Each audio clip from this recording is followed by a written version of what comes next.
What's up, everybody, and welcome to the Gooner channel, a channel 100% dedicated to the Arsenal, who, as we all know, are by far the greatest team the world has ever seen. And it has been an incredibly positive couple of weeks. We've signed Declan Rice, we've signed Jurriën Timber, we've signed Kai Havertz, surprisingly, from Chelsea.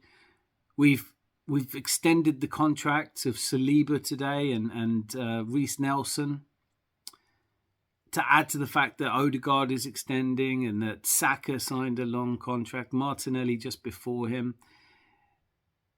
Ethan Ranieri has decided to pledge his future to the team when it looked like he was going to be leaving. And, well, the feeling amongst the fans has never been better. Arteta in 3.5 years has managed to take us from a team absolutely bereft of ideas, outside of the top four, going nowhere in a hurry and sort of really struggling to find its identity. And now we have fans who are buzzing. We are breaking British transfer records. Interestingly enough, the last time Arsenal broke a British transfer record was 1971, which was before I was born. Leave in the comments if you know who that was, by the way, because it's a player I can do an impression of. Although, probably not a great impression. But all of this, and what is an incredibly positive time to be an Arsenal fan. And yet today, surprisingly actually, I find myself subject to a twinge of sadness. Now, the reason for that will be that Granit Xhaka has now signed for Bayer Leverkusen, joining the Xavi Alonso project. I think he got a 4 or 5 year contract, so it's great for a player at 30. He's going to be central to that project. And we knew he was leaving. It was a surprise, but we knew before the end of the season he even had a chance to do a lap of honour. And it was quite obviously a goodbye and a fond farewell where you would really never have expected that to be the case.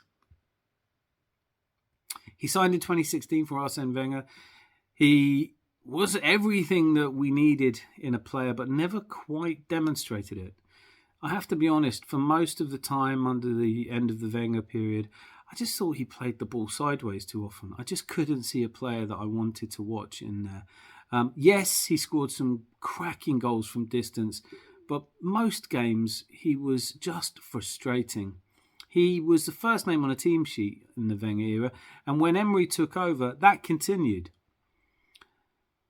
Now, look, everywhere you go, you're going to see people talking about the Crystal Palace game where when he's being subbed off, he makes gestures, swears at the fans, chucks his armband down, and he's even already left the stadium before the end of the match. And at that point, any right-minded Arsenal fan would think, I never want to see this guy wear an Arsenal shirt again.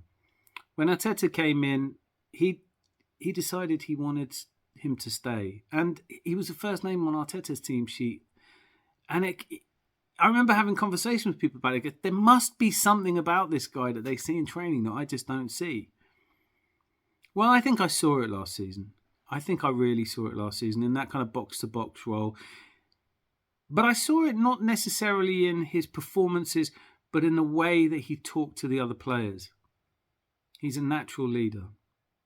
He's a tough cookie. If you can get through the dog's abuse that we gave him, and somehow there will be, and somehow find a type of redemption. Look, I would put it as succinctly as I can in saying that he isn't going to be remembered as a legend, but he will be remembered. And part of me does wonder if he might come back one day as a manager. I don't think we've seen the last of Granit Xhaka. I hope only good things for him. And I definitely didn't think I'd be saying that a few years ago. He leaves having won 2 FA Cups and 2 Community Shields, which is not a great haul for an Arsenal player.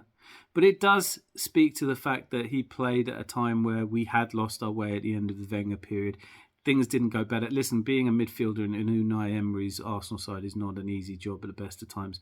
But last season, that's the way to go out. I was surprised he went out because obviously having played such a pivotal part in getting us to the Champions League and having had to do without it when he would have signed a club expecting to play Champions League every season. I'm surprised, but I hope that, I wish nothing but I wish him nothing but the best. And as I said, you know how you feel when these things happen. I'm not elated he's gone. I think we've lost a real character in the team.